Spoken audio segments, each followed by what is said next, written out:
नमस्कार दोस्तों, आप सभी का एक बार फिर स्वागत है। कर्मा लोक यूट्यूब चैनल पर सनातन धर्म का काला सच सामने आ गया और सनातन धर्म एक्सपोज हो गया है। तुम कहते हो कि तुम्हारे भगवान श्री विष्णु ने वराह अवतार धारण करके पृथ्वी को समुद्र से बाहर निकाला, लेकिन तुम्हें पता भी है कि समुद्र तो पृथ्वी के ऊपर है, तो तुम्हारे भगवान ने किस समुद्र में से पृथ्वी को बाहर निकाला? अब बताओ कितना भ्रम फैलाया है तुम्हारे सनातन धर्म वालों ने। हमने तुम्हारे धर्म को एक्सपोज कर दिया है।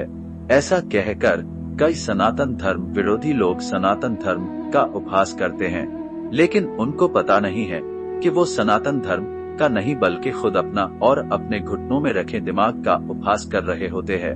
95% लोग ऐसे होते हैं जिन्होंने कभी सनातन धर्म के ग्रंथों को पढ़ा नहीं होता है और उन्होंने सिर्फ धार्मिक टीवी सीरियल और फिल्में देखी होती है और उन्हें देखकर सनातन धर्म पर टीका टिप्पणी करने लगते हैं। टीवी सीरियल और फिल्मों का उद्देश्य मात्र लोगों का मनोरंजन करना होता है।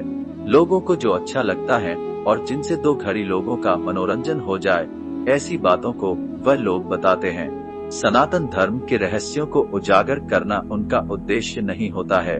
हमारे वेद, उपनिषद और पुराणों में कई कथाएं बताई गई है और इन कथाओं का मतलब जिस तरह से हमें टीवी सीरियल और फिल्मों में बताया है, समझाया गया है, वह नहीं है। लेकिन ये कथाएं कई सारे रहस्यों को समेटे हुए है और इनका कोई दूसरा ही अच्छा अर्थ निकलता है। आप चाहे वेद पढ़ो, उपनिषद पर पढ़ो या पूरा पुराण, अगर आप इन रहस्यों को डिकोड नहीं कर पाए तो ये ग्रंथ आपको एक सामान्य कथाओं से भरी किताब लगेगी। आपको कोई वैज्ञानिक तथ्य या आश्चर्यजनक ज्ञान की प्राप्ति नहीं होगी, लेकिन अगर एक बार आप उन रहस्यों को डिकोड करने लगे तो इस पृथ्वी पर इससे बड़ा कोई खजाना नहीं होगा।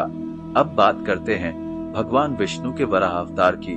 सामान्य रूप से जब हम विष्णु पुराण में भगवान वराह अवतार की कथा ये पढ़ते हैं तो उसमें बताया गया है कि सतयुग में निति और कश्यप ऋषि के मिलन से हिरण्यकश्यप और हिरण्याक्ष नाम के 2 राक्षसों का जन्म होता है।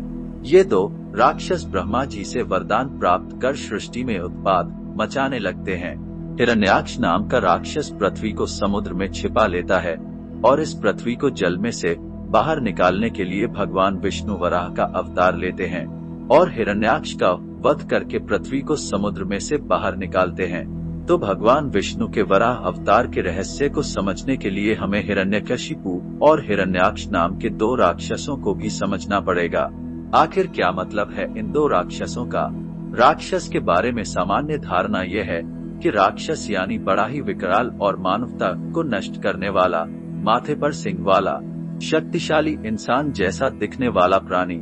लेकिन राक्षस का मूल अर्थ होता है कि जो शांति में अशांति फैलाकर धर्म के विरुद्ध काम करे, जो जीवन को आगे बढ़ाने में बाधक हो, जो विनाश को जन्म देने वाला हो, जो सृष्टि के कार्यों में बाधा उत्पन्न करे, जो नकारात्मकता फैलाए।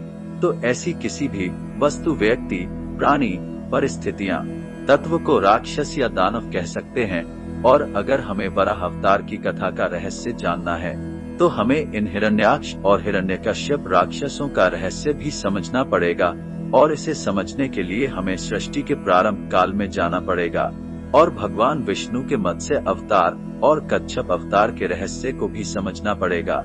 तो आइए हम भगवान विष्णु के मत्स्य अवतार और कश्यप अवतार के ऊपर एक दृष्टिपात कर लेते हैं। तो शिव पुराण में बताया गया है कि भगवान शिव के अनुरोध पर भगवान ब्रह्मा ने सृष्टि की रचना की और हमारी पृथ्वी की भी रचना की। शुरुआत में हमारी पृथ्वी पूरी तरह से पानी में डूबी हुई थी और कोई भी जीव सृष्टि पर मौजूद नहीं था। तभी भगवान विष्णु ने भगवान ब्रह्मा के कहने पर हिरण्यगर्भ से इस पृथ्वी पर जीवन की शुरुआत की। यहाँ आप हिरण्यगर्भ, हिरण्य और इन 3 शब्दों में समानता देख सकते हैं। अब आप कहेंगे कि ये हिरण्यगर्भ क्या है?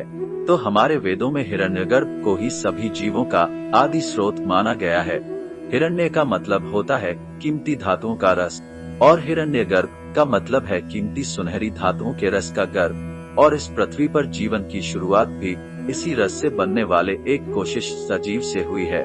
और अगर आप कोश की संरचना को देखेंगे तो आपको पता चलेगा कि इस कोश के मध्य भाग में एक गाढ़ा तरल द्रव्य होता है जिसे जीव द्रव्य प्रोटोप्लाज्म कहा जाता है।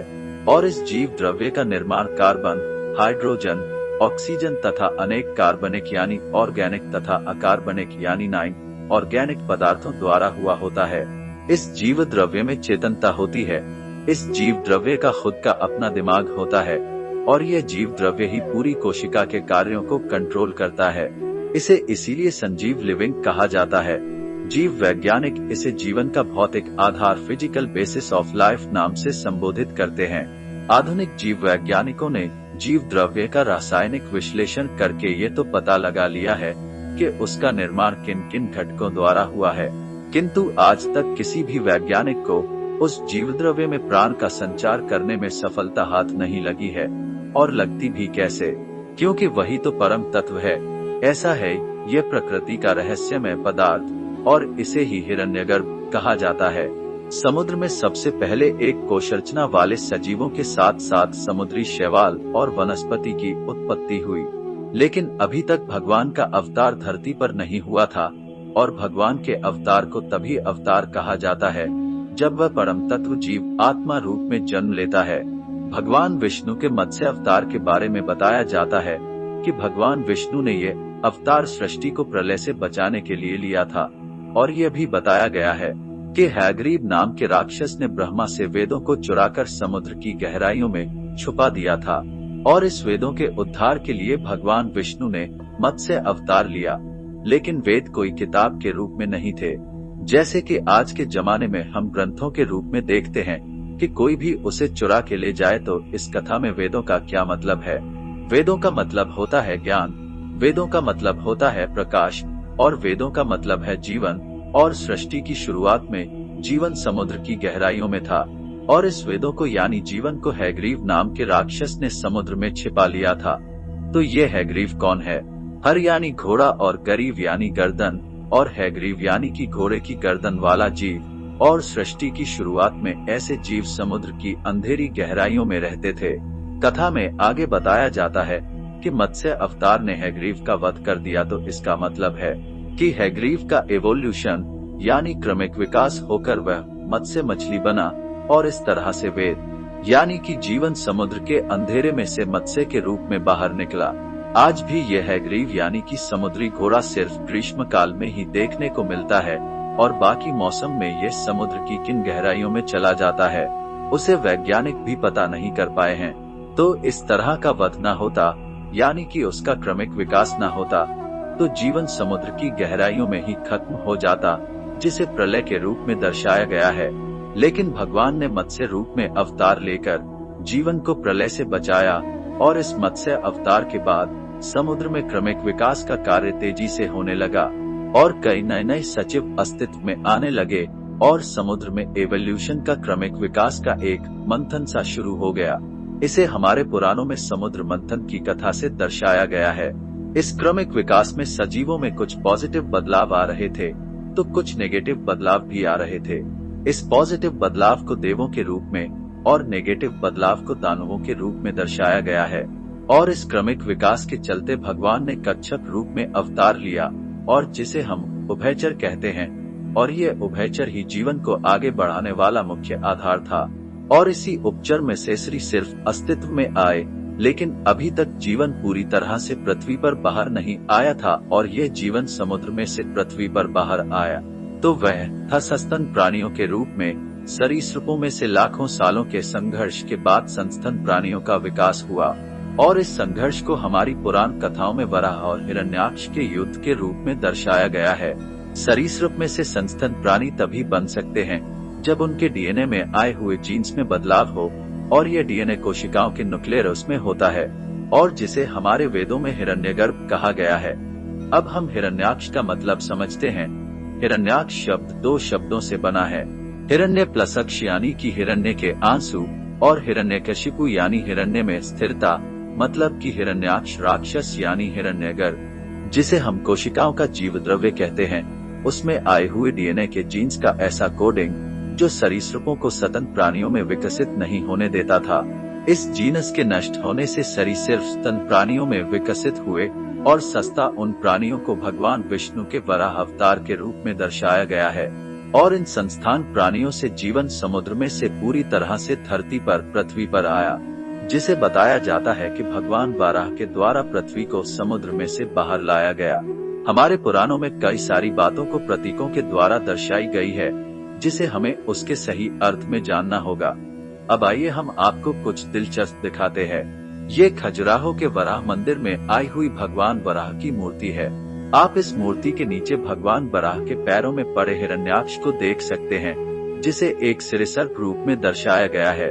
अब हम आपको उदयगिरी की गुफाओं में आए हुए भगवान वाराह के स्कल्पचर को दिखाते हैं। इसमें भी आप साफ तौर से देख सकते हैं कि हिरण्याक्ष नाम के राक्षस को यहाँ सरवर के रूप में दर्शाया गया है, जो हारकर भगवान वराह के पैरों में पड़ा है। और भगवान वराह ने पृथ्वी देवी को ऊपर उठाया हुआ है, तो प्राचीन निर्माताओं ने नाम के राक्षस को सरीसृप के रूप में क्यों दर्शाया है? क्योंकि प्राचीन निर्माता भगवान वराह अवतार के रहस्य को अच्छी तरह से जानते थे। आशा करते हैं आप भी भगवान वराह के अवतार के रहस्य को समझ गए होंगे। अगर आपको हमारी ये प्रस्तुति पसंद आई है तो कमेंट सेक्शन में जय श्री हरि विष्णु जरूर लिखना, और अच्छी लगी हो तो इस चैनल को सब्सक्राइब जरूर कर लेना। तो मिलते हैं अगली किसी कहानी में, तब तक के लिए राम राम।